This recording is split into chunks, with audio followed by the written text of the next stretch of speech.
Beri nama pedang ini Naga Puspa. Selamatkan dia. Jangan sampai jatuh ke tangan pendekar berwatak jahat.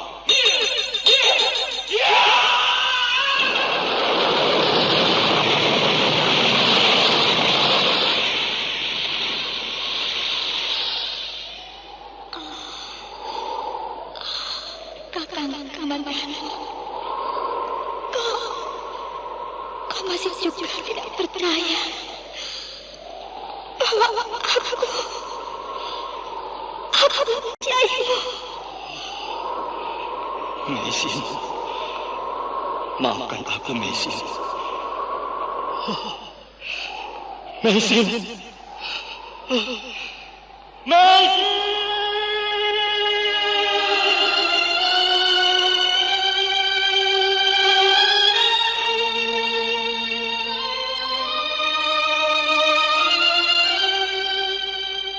Tutur Tinula.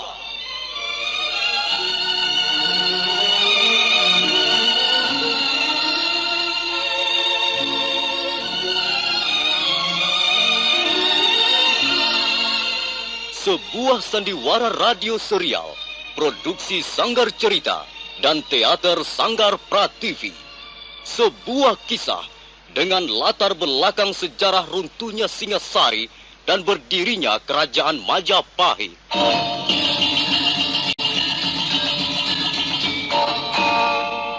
Sandiwara ini didukung oleh pemain-pemain radio yang sudah ternama. Ferry Fadli, Ivone Rose, dan Eli Ermawati.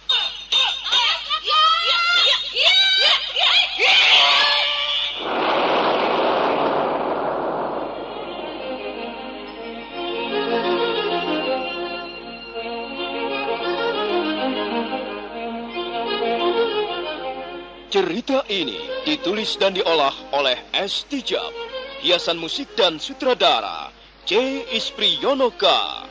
Kali ini mengetengahkan episode ke-12 dengan judul Naga Puspa Kresna.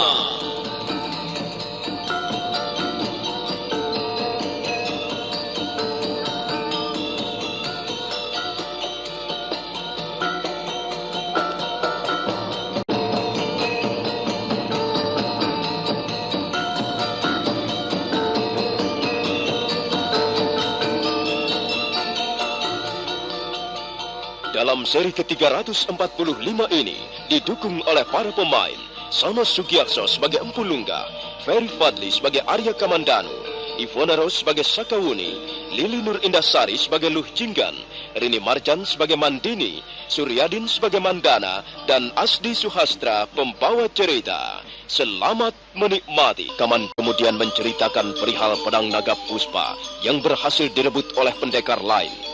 Dia merasa sangat menyesali peristiwa itu. Demikian pula Empu Lunggah. Nampaknya juga ikut prihatin atas kejadian itu. Hal itulah yang dikhawatirkan, Ger.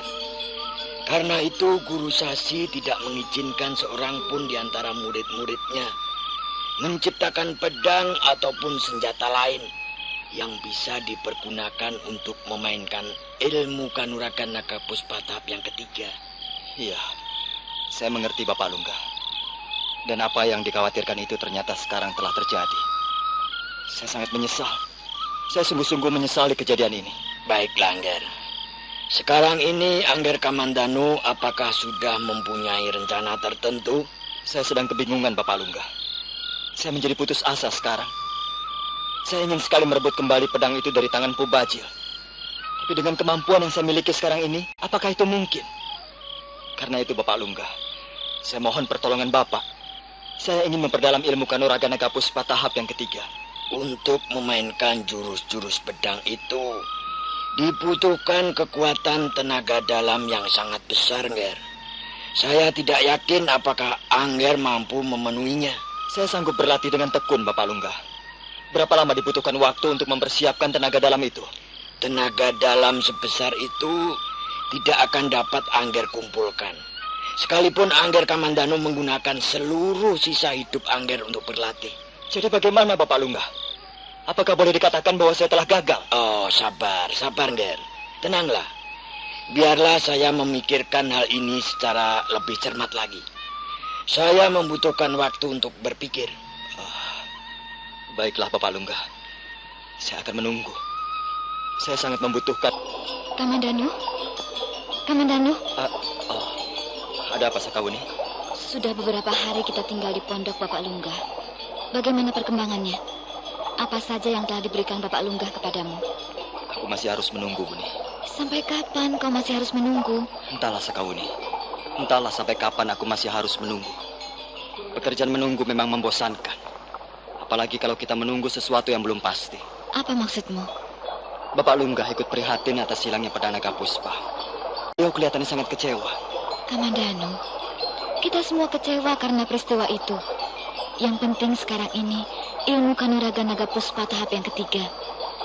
Kalau misalnya kau dapat segera menguasai ilmu kanuragan itu, saya kira persoalanmu tidak akan begitu ruwet lagi. Itulah soalnya, Wuni. Ternyata tidak mudah untuk menguasai secara sempurna ilmu kanuragan naga puspa tahap yang ketiga. Aku harus lebih dulu mempersiapkan tenaga dalam yang besar. Dan untuk memiliki cadangan tenaga dalam yang besar, sesuai yang dibutuhkan untuk memainkan jurus-jurus pedang itu, maka aku harus berlatih seumur hidupku.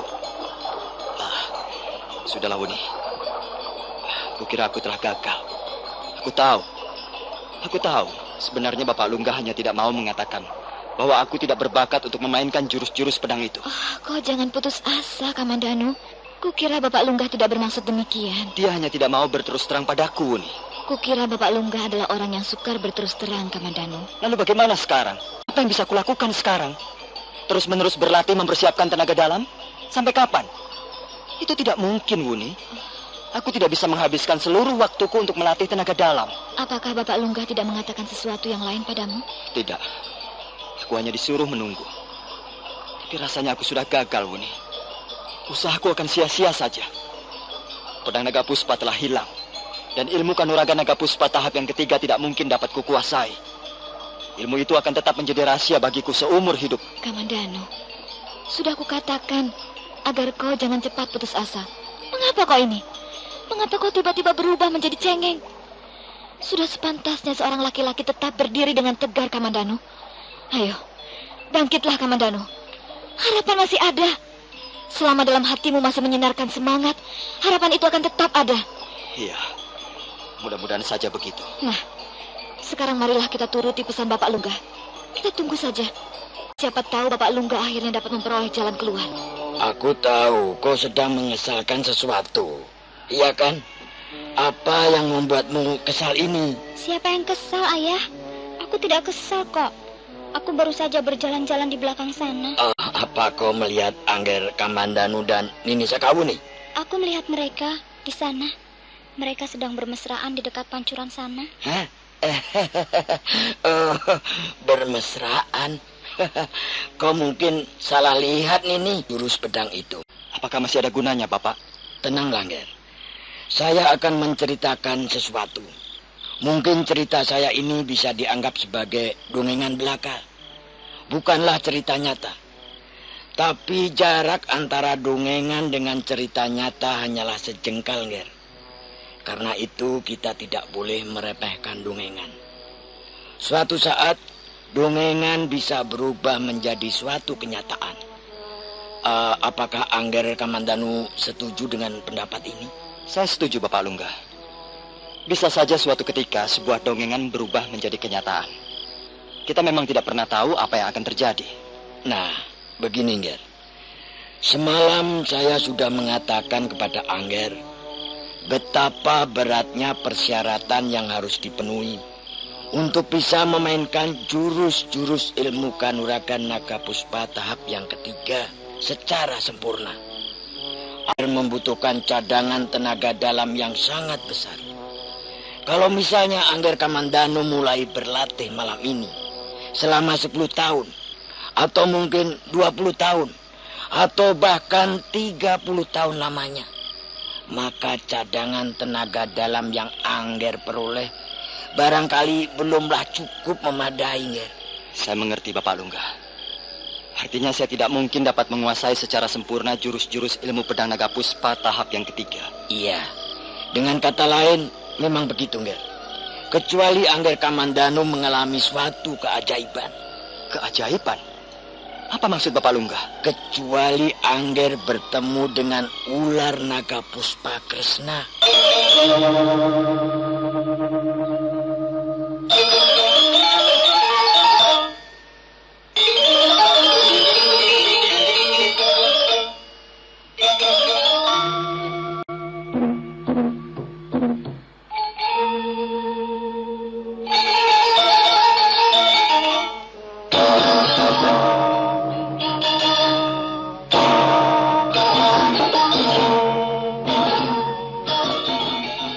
Puspa Kresna. Benar, Ngger.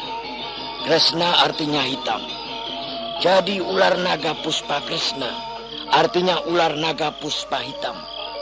Kalau memang Angger dapat bertemu dengan binatang setengah dewa ini, oh, barangkali kesulitan besar itu akan dapat diatasi. Sebentar, Bapak Lungga. Ular naga puspa Kresna, ular naga puspa hitam. Apakah ular naga puspa Kresna itu benar-benar ada, Bapak Lungga? Itulah, Ngger. Itulah tadi yang ku sebut-sebut sebagai dongeng. Kalau memang ular itu ada, tentulah kita bisa mencarinya. Masalahnya, apakah memang benar-benar ular seperti itu ada? Apakah Angger Kamandanu bersedia mendengar kisahnya? Oh, saya bersedia, Bapak. Mungkin ada manfaatnya saya mendengar kisah itu.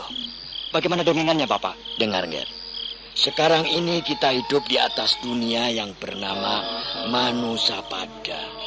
Artinya dunia manusia, dunia kasar, dunia indera.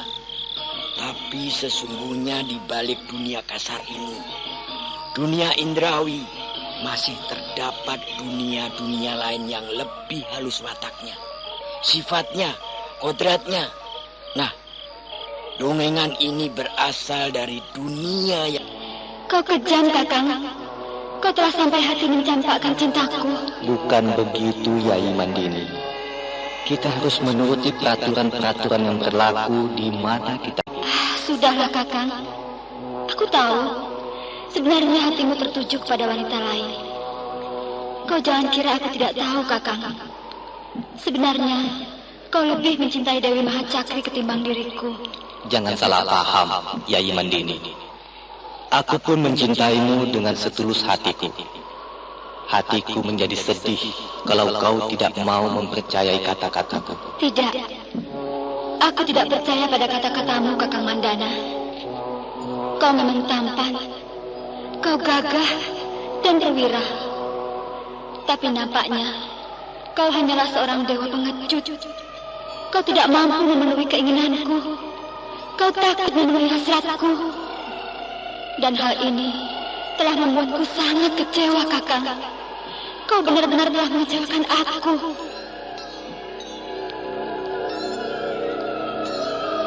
Terus berusaha untuk membujuk kekasihnya agar mau melakukan tindakan yang tidak senonoh.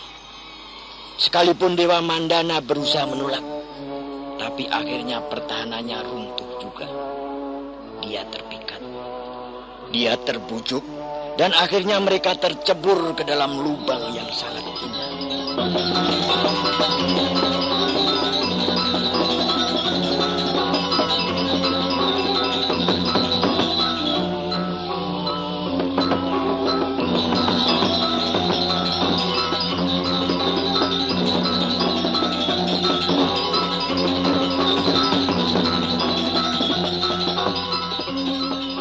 Dengan penuh semangat, Empu Lunggah terus menceritakan perihal ular naga puspa Kresna. Dia mulai membeber tentang dongengan dari alam kadewatan. Dan Arya Kamandanu duduk bersila sambil mendengarkan dengan penuh minat.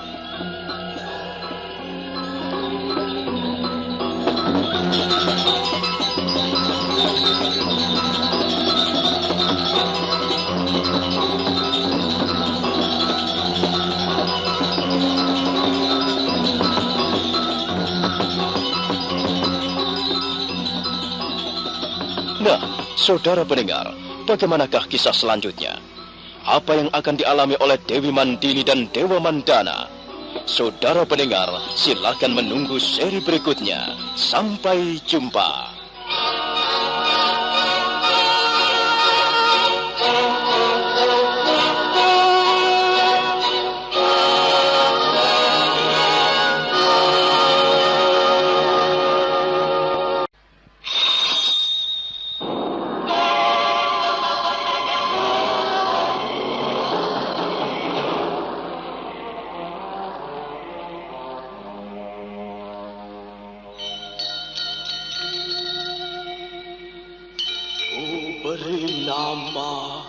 Pedang ini naga puspa.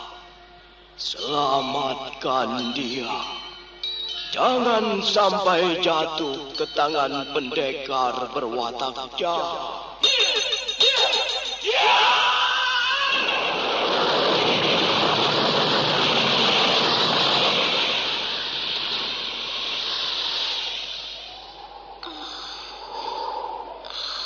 Kakang Mandana, kau masih juga tidak percaya bahwa aku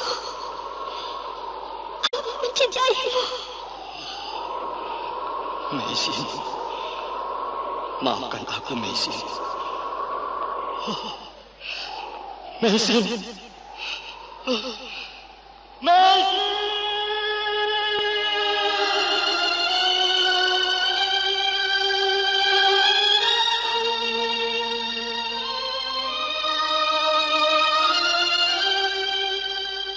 Tutur Tinula.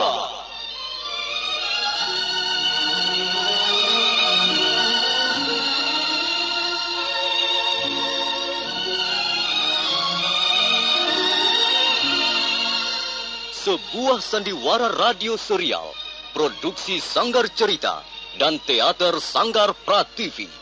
Sebuah kisah dengan latar belakang sejarah runtuhnya Singasari dan berdirinya Kerajaan Majapahit.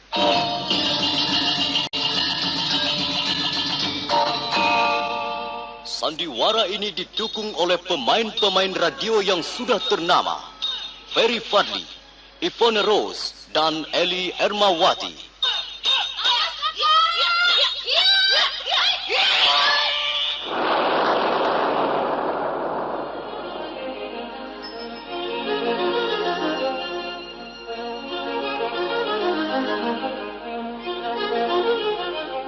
Cerita ini ditulis dan diolah oleh S. Tijab, hiasan musik dan sutradara C. Ispriyonoka. Kali ini mengetengahkan episode ke-12 dengan judul Naga Puspa Kresna.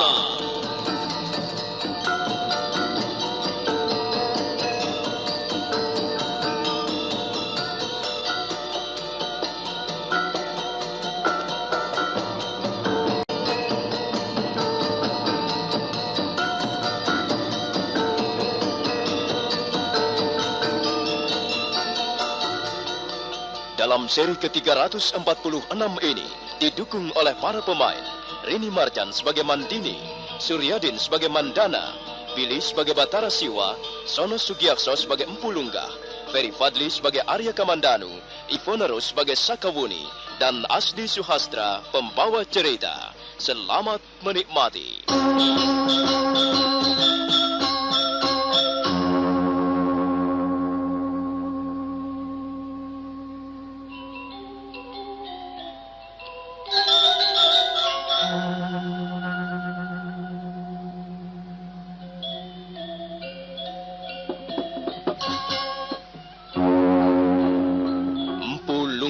Bercerita tentang sejarah asal-usul ular naga Puspa Kresna. Dan mulailah dia membeberkan sebuah dongengan dari alam kadewatan atau alamnya para dewa. Diceritakan bahwa ada dua orang dewa yang tengah berkasih-kasihan. Mereka bernama Dewi Mandini dan Dewa Mandana.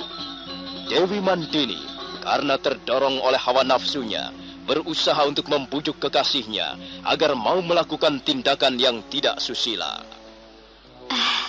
Ayolah Kakang, bukankah Kakang Mandana adalah seorang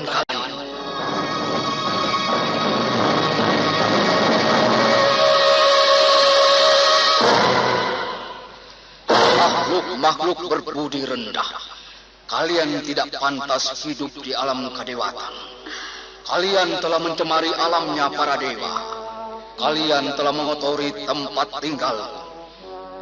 Hai Mandini dan kaum Mandana, sadarkah kalian apa yang telah kalian lakukan?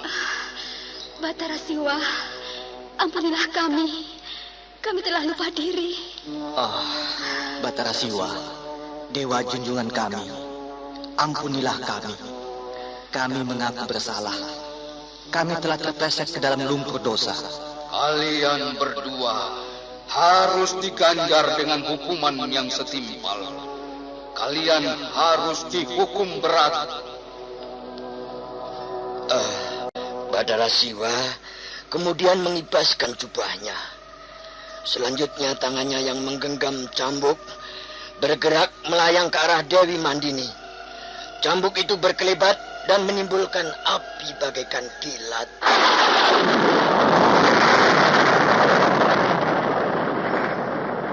Dewi Mandini menjerit.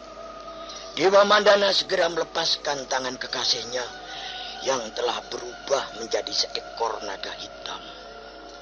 Dewa Mandana masih ternganga, keheranan ketika mendadak cambuk Badara Siwa melayang ke arahnya.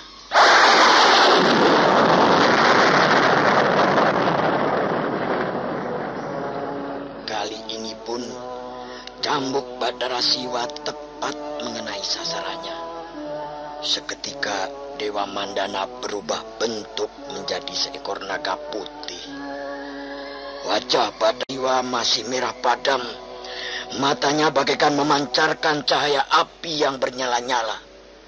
Suaranya mendengus keras ketika bicara. Kalian berdua tidak pantas tinggal di alam kadewatan. Perbuatan kalian yang kotor dan hina harus kalian tebus dengan penderitaan. Pergilah kalian berdua ke bawah sana. Ayo, cepat. Pergilah dan tinggalkan segera alam luhur ini. Kalian lebih pantas tinggal di alam yang lebih rendah. Alam yang masih dipenuhi oleh hawa nafsu.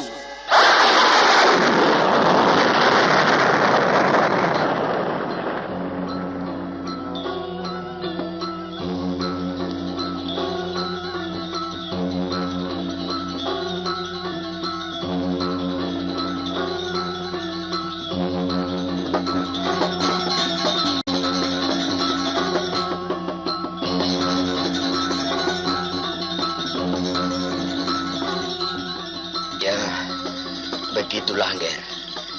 Dua makhluk itu pun akhirnya diusir dari alam kadewatan. Cambuk Badara Siwa menghempaskan dua makhluk itu ke alam yang lebih rendah. Alam kita ini, Ger, alamnya manusia.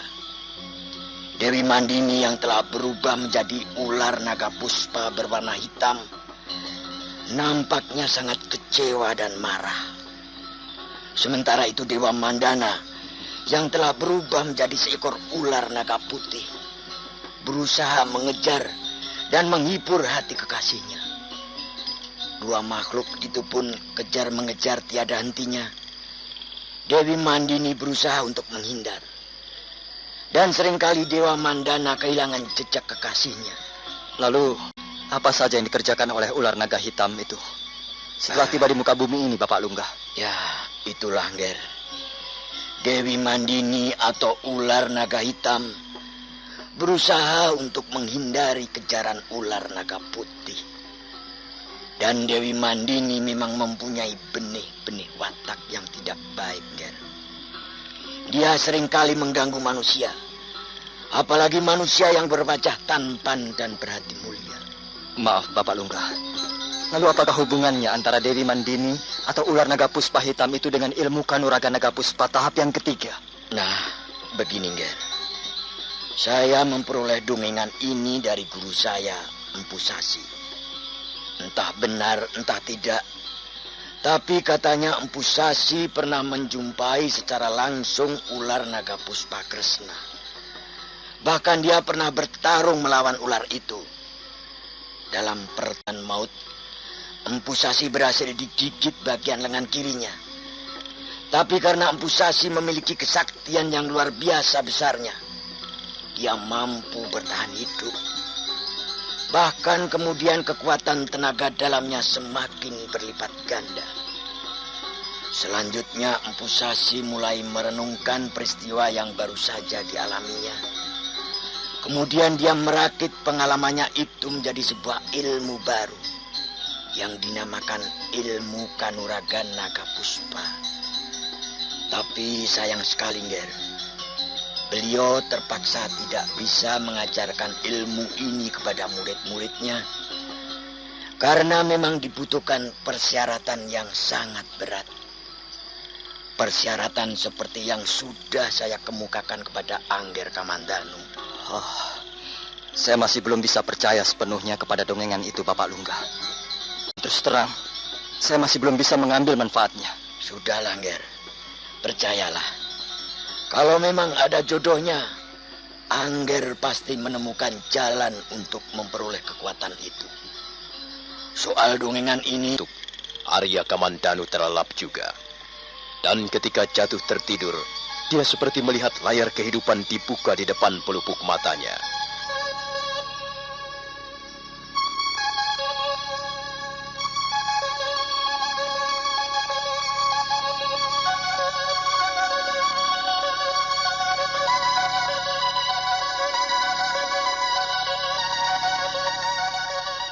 Semula dia melihat sebuah bentangan langit. Langit itu berwarna keabu-abuan.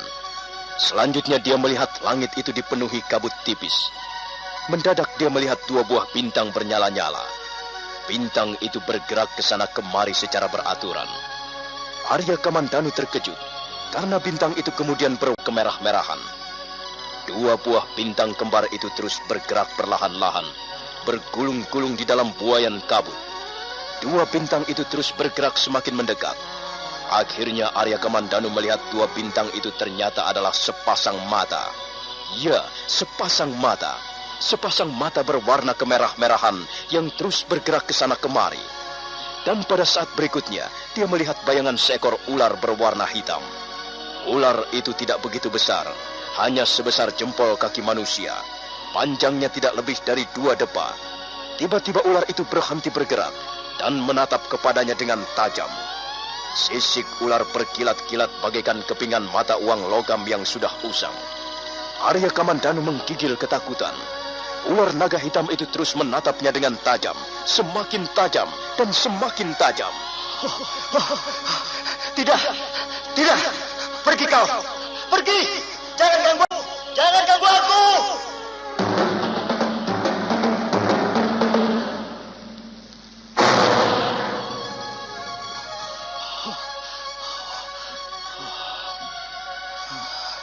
Mengerikan sekali. Tapi rupanya aku hanya bermimpi. Mungkin aku terlalu dipenuhi oleh pikiran-pikiran mengenai ular naga puspa. Aku terlalu tercekam oleh dongengan yang baru saja dituturkan oleh Bapak Lungga.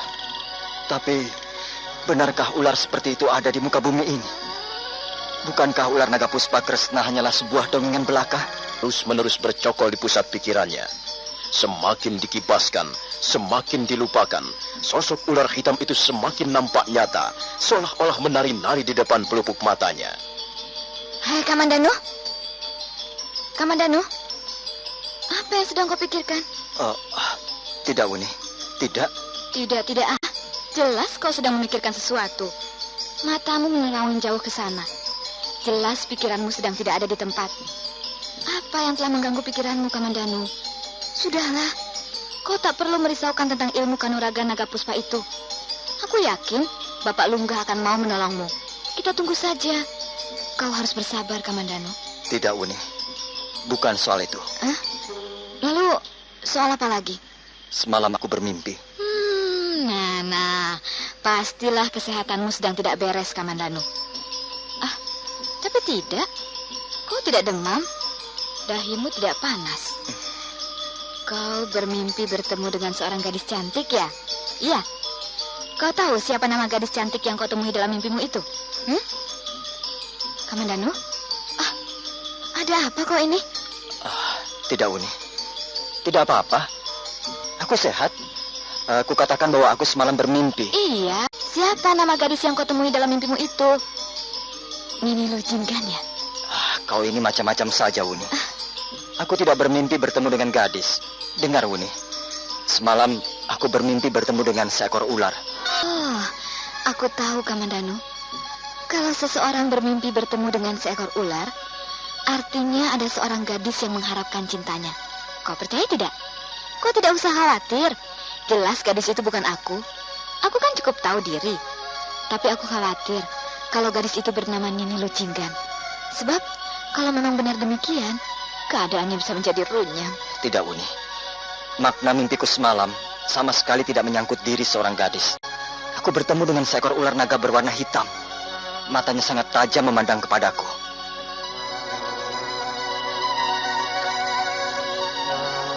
Arya Kamandanu kemudian menceritakan mimpinya kepada Sakawuni. Mimpi tentang ular naga Puspa Kresna. Tentang kedua belah matanya yang berwarna kemerah-merahan, bagaikan menyimpan bara api yang bernyala-nyala. Dan mata itu terus-menerus menatap kepadanya. Juga tentang sisik-sisiknya yang mengerikan, yang berkilat-kilat bagaikan mata uang logam usang. Sakawuni seketika menjadi terkejut. Kalau begitu, kau harus segera menemui Bapak Lunggah. Iya, Wuni. Aku memang akan menemuinya. Tapi apakah Bapak Lunggah sekarang ini sedang berada di Sanggar Pamujan? Tunggu, Kamandanu. Tunggu dulu. Lebih baik tidak usah sekarang. Sejak tadi kulihat pintu ruangan Sanggar Pamujan masih terkunci dari dalam. Mungkin Bapak Lunggah masih tenang di dalam semadinya. Arya Kamandanu menuruti saja apa yang diinginkan Sakawuni. Hari itu dia menjadi sangat gelisah. Dia mengharapkan malam segera tiba. Tapi rasanya hari berjalan dengan sangat lambat.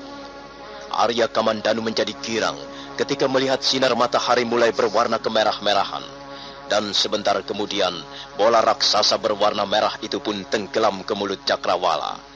Arya Kamandanu kemudian bergegas menemui Empu Lunggah di sodohmu.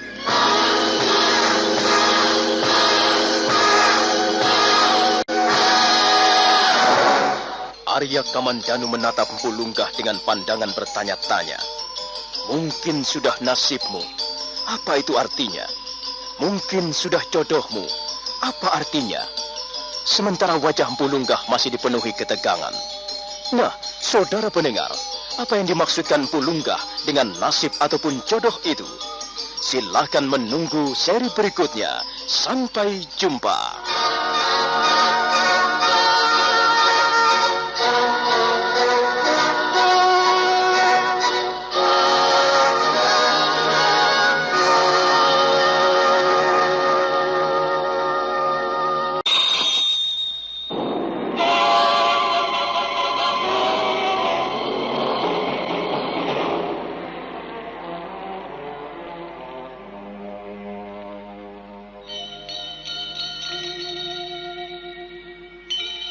Beri nama pedang ini Naga Puspa.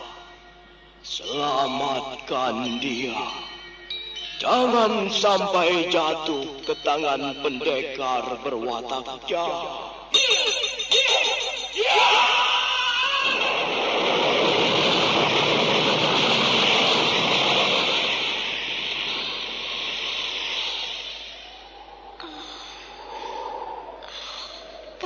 Kamandanu, kau masih juga tidak percaya bahwa aku mencintaimu. Mesin, maafkan aku, Mesin. Mesin, Mesin.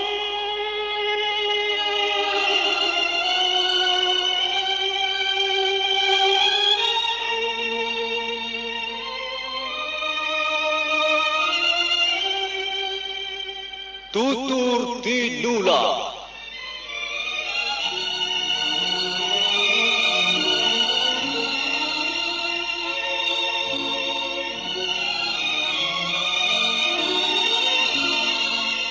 Sebuah sandiwara radio serial, produksi Sanggar Cerita dan Teater Sanggar Prativi. Sebuah kisah dengan latar belakang sejarah runtuhnya Singasari dan berdirinya Kerajaan Majapahit.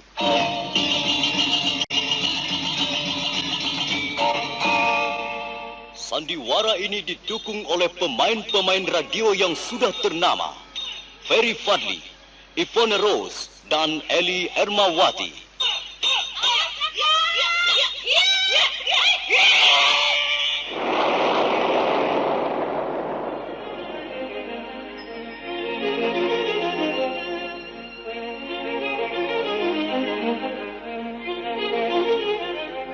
Cerita ini ditulis dan diolah oleh S. Tijab, hiasan musik dan sutradara C. Ispriyonoka.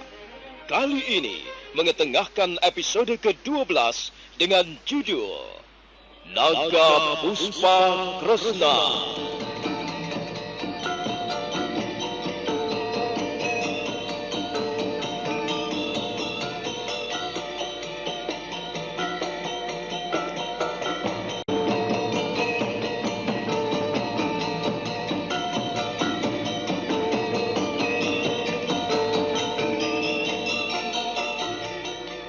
Dalam seri ke-347 ini didukung oleh para pemain Sono Sugiarso sebagai Empu Lungga, Ferry Fadli sebagai Arya Kamandanu, Ivone Rose sebagai Sakawuni, Lili Nur Indasari sebagai Luh Jinggan, dan Asdi Suhastra pembawa cerita. Selangit berwarna keabu-abuan. Selanjutnya dia melihat pemunculan seekor ular naga berwarna hitam. Mata ular naga hitam yang berwarna kemerah-merahan terus-menerus menatap tajam ke arahnya. Dia terbangun, kemudian menceritakan perihal mimpinya kepada Empu Lungga.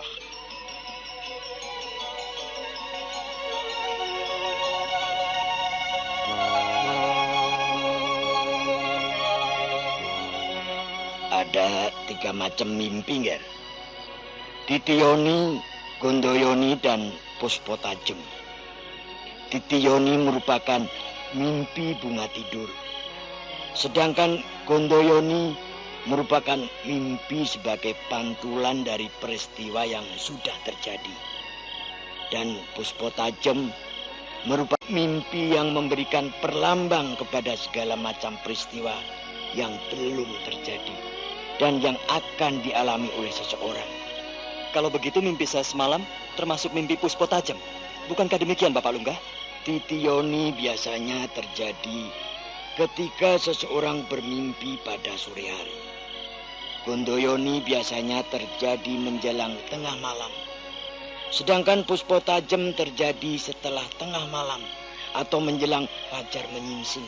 Kalau begitu, Bapak Lungga, apa yang saya lihat semalam dalam mimpi merupakan perlambang dari peristiwa yang akan saya alami kelak kemudian hari. Iya, memang demikianlah ciri-ciri dari mimpi yang tergolong Puspotajem, Ger. Coba, sekarang saya mau bertanya. Saya ingin tahu ciri-ciri dari ular naga yang Angger Kamandanu lihat dalam mimpi. Apakah ular itu sungguh-sungguh mengerikan?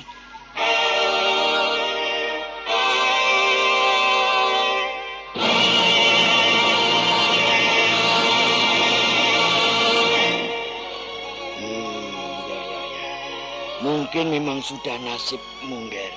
Sudah jodohmu. Apa maksud Bapak Lungga? Hampir tidak pernah ada seorang pendekar mendengar dongeng tentang ular naga puspa ini. Kecuali pendekar yang bernaung di bawah perguruan Gandring.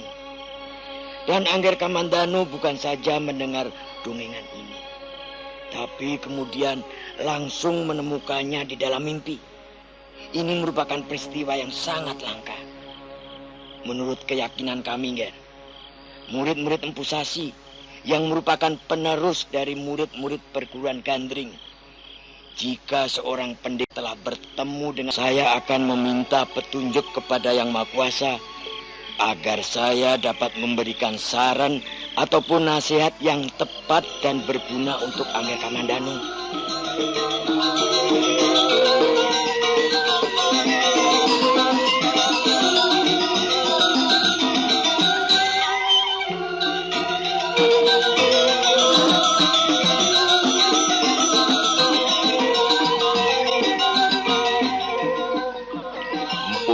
Kemudian memasuki ruangan semedinya. Sementara Arya Kamandanu tetap duduk bersila di tempat semula. Malam semakin larut. Sekali waktu angin pegunungan bertiup membawa kabut.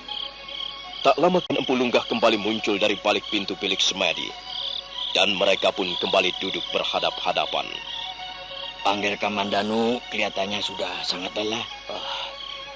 Iya, memang Bapak Lungga.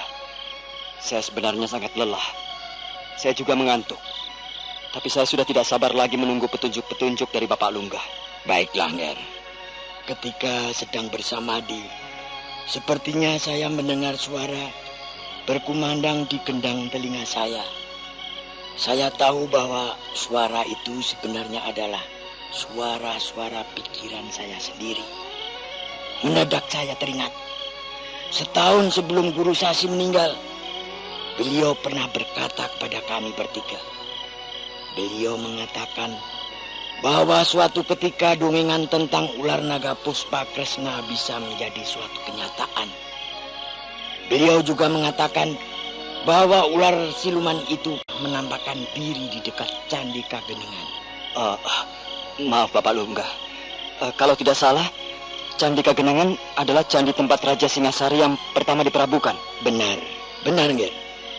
Candi Kagenengan adalah candi untuk menyimpan abu jenazah Sri Raja Sasang Amurwabumi, atau lebih dikenal dengan nama Ken Arok. Maaf Bapak Lungga, apakah memang benar ular naga Puspakresna pernah menampakkan diri di sekitar Candi Kagenengan? Itulah, Nger. Menurut guru saya, ada seorang pernah melihatnya. Berita itu kemudian tersebar hampir di seluruh kota Singosari. Dan berita selanjutnya muncul, berita yang sangat mengerikan. Berita tentang orang yang katanya telah melihat ular naga Puspakresna. Beberapa adakan persiapan untuk berangkat.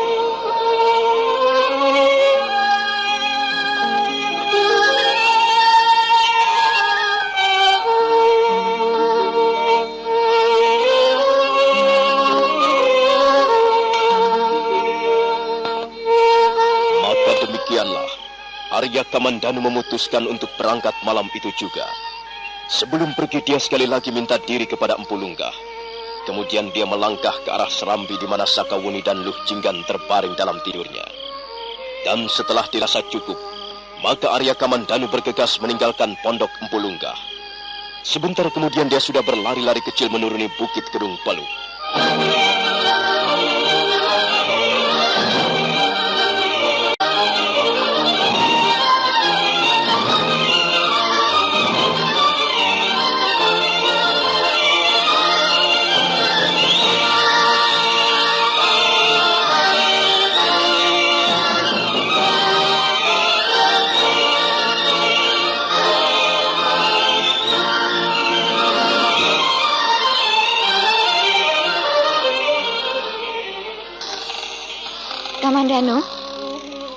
Kamandanu? Oh, rupanya dia sudah bangun. Mungkin dia sedang mandi di pancuran belakang pondok. Ada selembar daun lontar. Sepertinya sebuah surat. Ya, sepertinya surat ini ditujukan padaku. Sakawuni, aku mempunyai urusan yang sangat penting. Maaf, aku terpaksa meninggalkanmu di desa Kedung Peluk. Kepergianku ini erat hubungannya dengan ilmu yang selama ini kupelajari. Maksudku, ilmu Kanuragan Naga Puspa tahap yang ketiga. Aku sengaja tidak membawamu, Wuni, karena jalan yang kutempuh ini sangat berbahaya. Barangkali kita masih bisa bertemu kembali, atau barangkali tidak. Ini semua tergantung dari nasib kita. Maafkan aku, Wuni. Jagalah dirimu baik-baik. Selamat tinggal. Dariku, Arya Kamandanu, sahabat.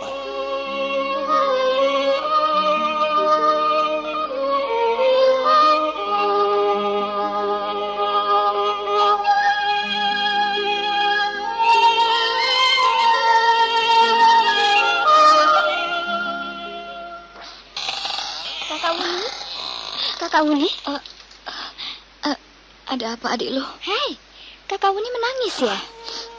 Tidak. Menangis. Matamu merah sekali. Tentulah kau baru saja menangis. Ayo, ngaku saja. Tapi, mengapa tiba-tiba Kakak Wuni menjadi sedih? Ada apa sebenarnya? Apa yang terjadi, Kakak Wuni? Adik lu, apakah Bapak Lunggah masih berada di ruangan biliknya? Masih? Ayah belum pergi kemana-mana? Kalau begitu antarkan aku menemui beliau.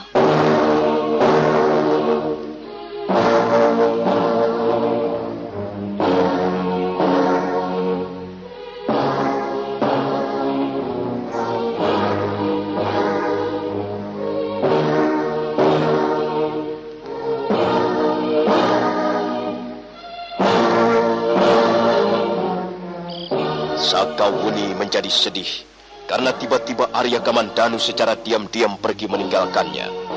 Dia tidak tahu mengapa Arya Kamandanu melakukan hal itu. Dia ingin minta penjelasan kepada Empu Lunggah. Karena itu dia pergi menemui Empu Lunggah di ruangan biliknya.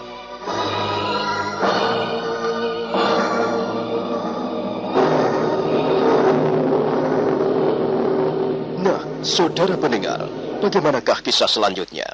Silakan menunggu seri berikutnya. Sampai jumpa.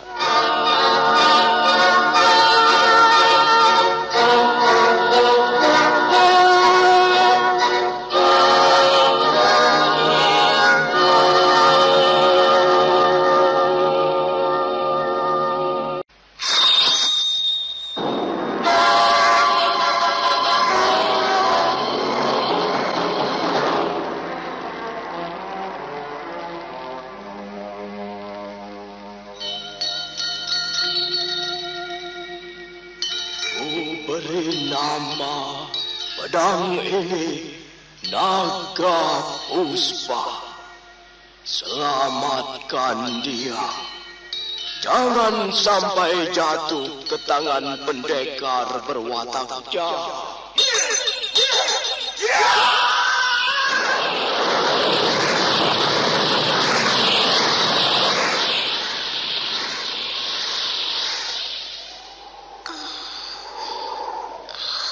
Kakang Kamandanu, kau masih juga tidak percaya bahwa aku mencintaimu. Mesin, maafkan aku, Mesin. Mesin. Mesin.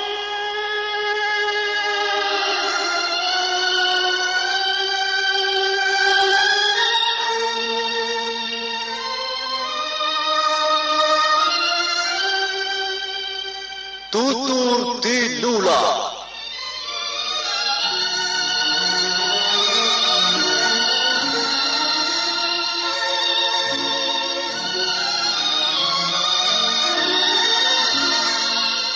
Sebuah sandiwara radio serial, produksi Sanggar Cerita dan Teater Sanggar Prativi. Sebuah kisah dengan latar belakang sejarah runtuhnya Singasari dan berdirinya Kerajaan Majapahit.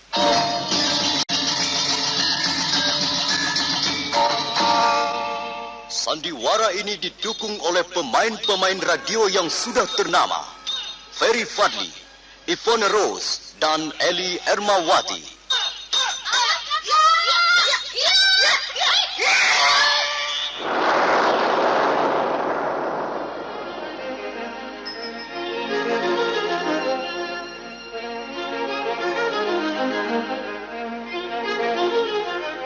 Cerita ini ditulis dan diolah oleh S. Tijab, hiasan musik dan sutradara C. Ispriyonoka. Kali ini mengetengahkan episode ke-12 dengan judul Naga Puspa Kresna.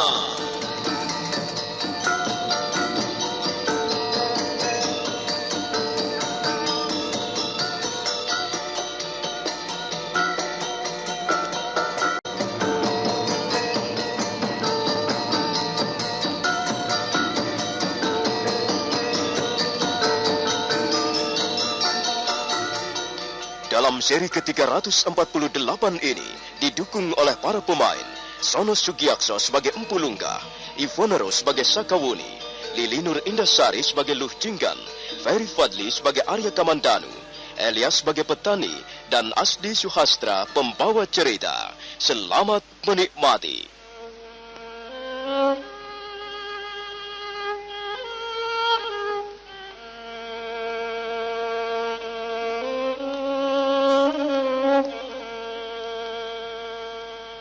Sakawuni merasa kesal.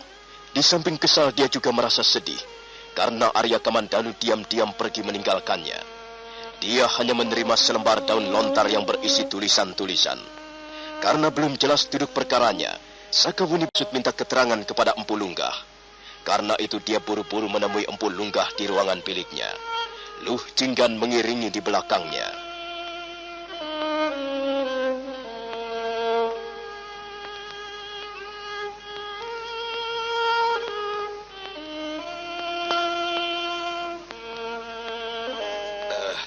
Mari Nini, marilah kita bicara sambil sekedar minum untuk menghangatkan perut.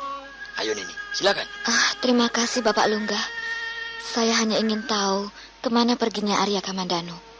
Apakah Angger Kamandanu tidak meninggalkan pesan apa-apa? Tidak Bapak Lungga. Dia hanya menulis selembar surat di atas daun lontar. Dia hanya mengatakan ingin mendalami ilmu kanuragan naga puspa tahap yang ketiga. Nini Sakawuni tidak perlu merasa risau atau cemas.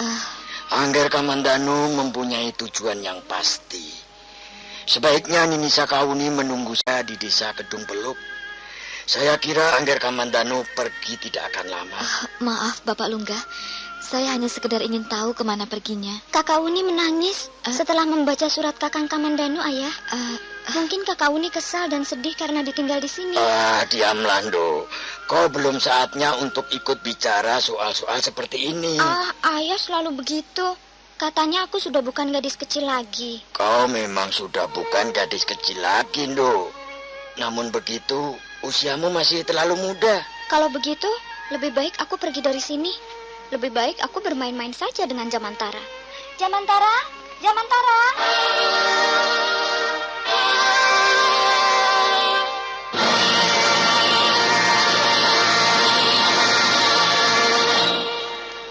Maaf Nini Sakawuni. Saya tidak dapat mengatakan dengan pasti kemana tujuan kepergian Angger Kamandanu. Kamandanu dalam suratnya bahwa kepergiannya untuk menempuh jalan yang cukup berbahaya. Apakah memang benar demikian Bapak Lungga? Sudahlah Nini. Saya kira Angger Kamandanu akan dapat menjaga diri dengan baik. Angger Kamandanu sudah biasa hidup mengembara. Kalau begitu saya pun minta diri Bapak Lungga. Saya pun tidak bisa lama-lama tinggal di desa Kedung Peluk. Nini Sakawuni tidak usah terburu-buru. Tinggal saja di sini. Kami sama sekali tidak berkeberatan kalau Nini Sakawuni sudi tinggal di pondok kami. Terima kasih Bapak Lungga. Tapi saya masih mempunyai tugas dan kewajiban yang lain. Saya harus kembali ke Istana Majapahit. Ya, kalau memang demikian niat Nini, baiklah. Saya tidak dapat menghalang-halangi Nini Sakawuni.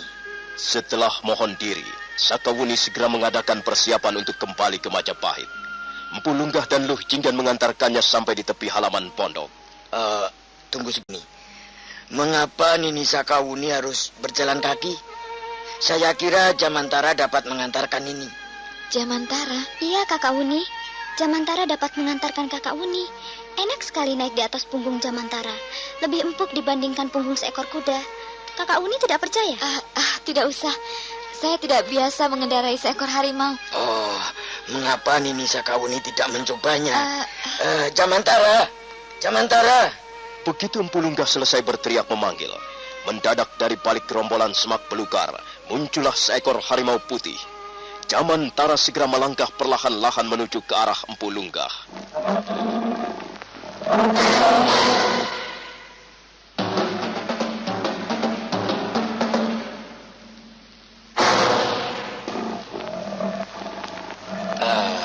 Duduklah Jamantara. Ya, begitu. Duduklah baik-baik. Saya akan minta bantuanmu Jamantara. Dengarlah. Kau harus mengantarkan Nini Sakawuni. Antarkanlah Nini Sakawuni sampai ke desa Nyugading. Kau dengar Jamantara?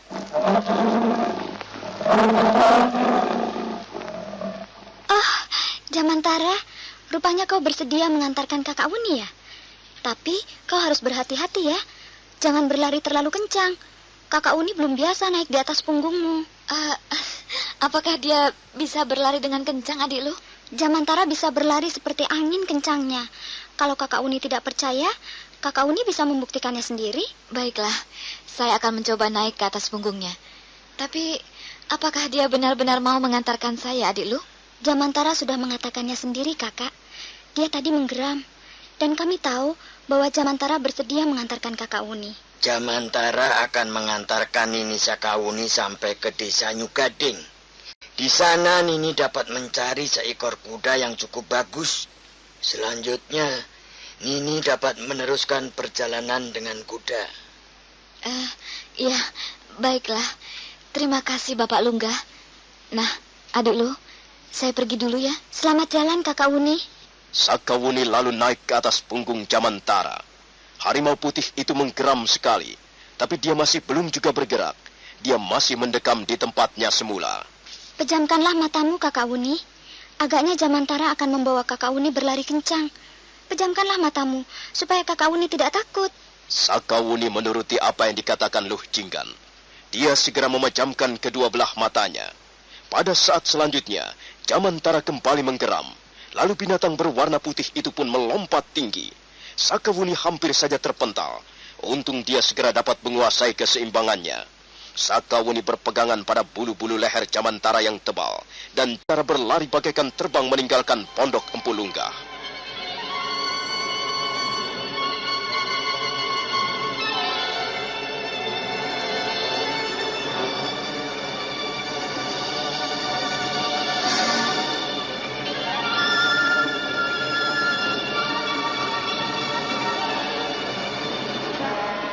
Jamantara terus berlari bagaikan terbang di atas permukaan bukit.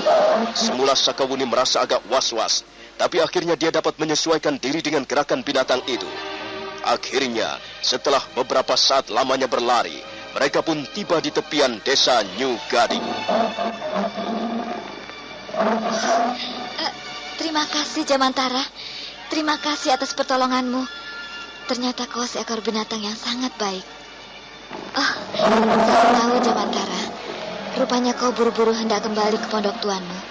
Baiklah, selamat tinggal Jamantara. Mudah-mudahan suatu saat kita dapat bertemu kembali. Sebelum pergi, Jamantara menjilat kaki-kaki Sakawuni.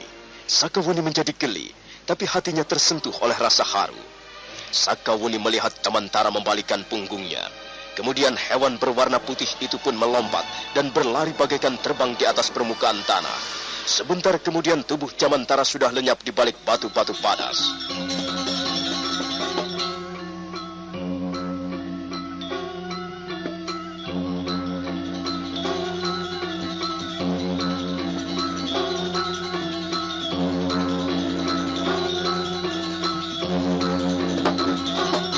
Sakawuni segera memasuki desa New Gading. Dia mencari seekor kuda. Dia membeli kuda itu seharga 20 kepeng uang perak. Kuda itu cukup bagus dan gagah. Selanjutnya Sakawuni meneruskan perjalanan dengan kudanya. Hiya! Hiya!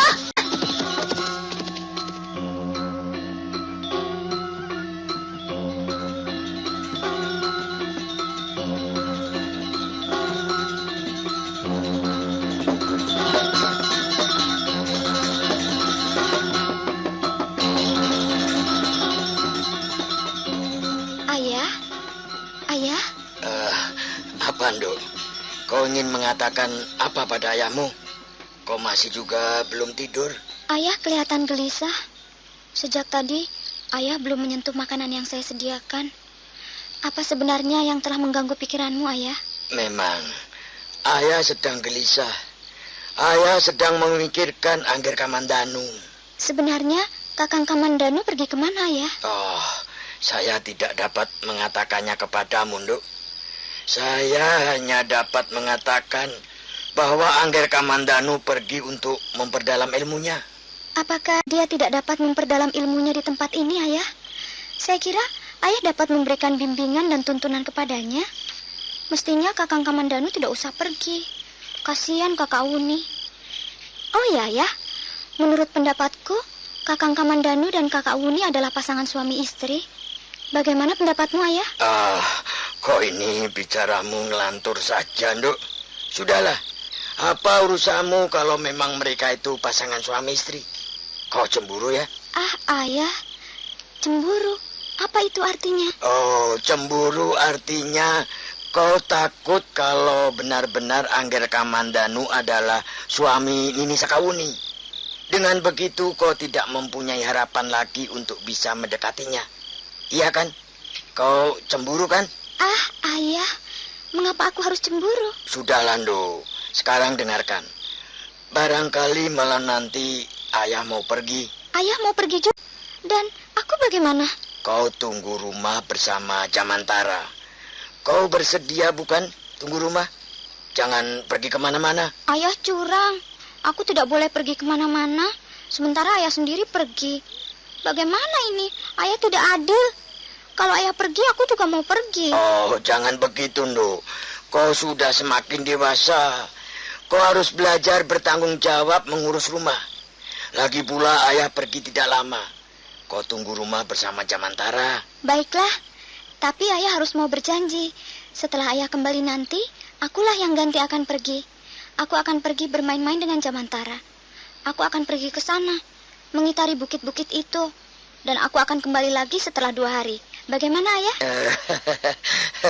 Kau memang gadis yang nakal. Nakal dan manja. Sudahlah anak muda, saya harus pergi. Saya masih mempunyai tugas-tugas dan pekerjaan yang lain. Maaf Bapak, tunggu sebentar. Masih ada yang ingin saya tanyakan. Mau tanya apa lagi? Di manakah letaknya Candi Kagenangan itu? Dan mana jalan yang paling dekat menuju ke sana? Candi Kagenangan. Kau mau pergi ke sana? Iya Bapak, saya akan pergi ke Candi Kagenangan. Kau ingin menemui seseorang di sana? Iya Bapak, saya ingin menemui seseorang. Siapa dia anak muda? Maksudku, siapa orang yang akan kau temui itu? Salah seorang kerabatku. Kami masih mempunyai hubungan saudara. Apa benar begitu? Maaf Bapak, kalau Bapak keberatan keterangan, ya tidak apa-apa. Saya akan bertanya kepada orang lain. Permisi. Tunggu dulu. Kalau kau ingin pergi ke Candi Kagenangan, kau harus mengambil jalan memutar.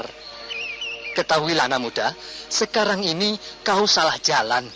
Jalan memutar ke arah mana Bapak? Setelah melewati tugu batas desa Kangkapatra, ambil saja jalan ke arah kiri. Ikuti saja terus jalanan kecil itu.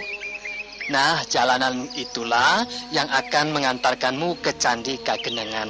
Oh, terima kasih Bapak. Terima kasih atas keterangan Bapak. Arya Kamandanu merasa sangat lega karena ternyata petani itu mau memberikan keterangan. Tiba-tiba secara tidak disengaja, Arya Kamandanu menatap kedua belah mata si petani. Dia menjadi sangat terkejut.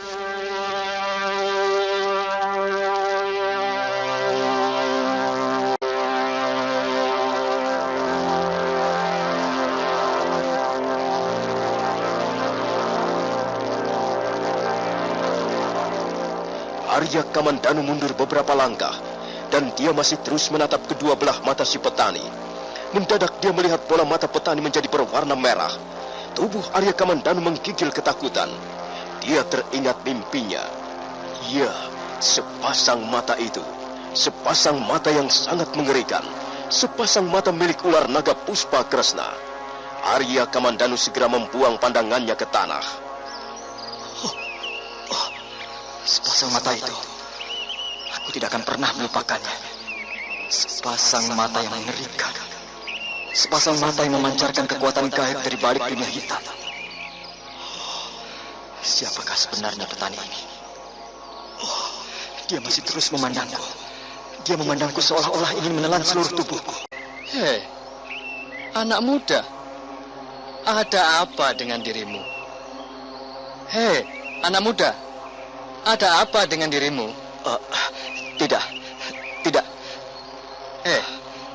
Anak muda, kau sakit? Tidak. Saya tidak sakit. Saya sehat. Arya Kamandanu kemudian berusaha untuk memberanikan dirinya. Dia kembali menatap ke arah mata si petani. Bayangan mata ular naga Puspa Kresna sudah lenyap.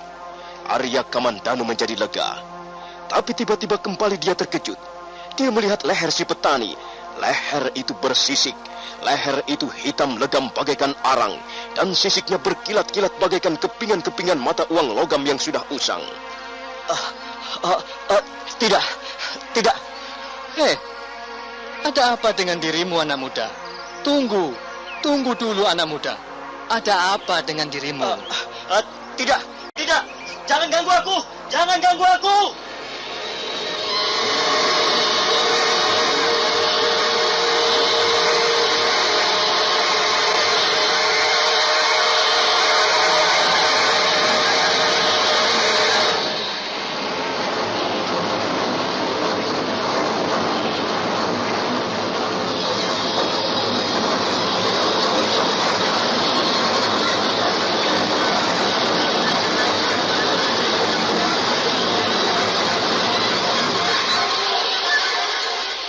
Arya Kamandanu segera melarikan diri sekencang-kencangnya. Beberapa kali dia terjatuh di atas pematang sawah, tapi kemudian segera bangkit dan berlari lagi. Dia berlari sambil terus berteriak-teriak.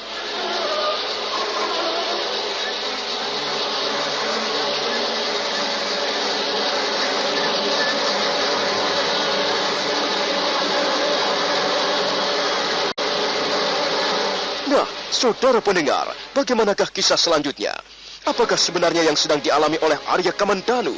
Silakan menunggu seri berikutnya. Sampai jumpa.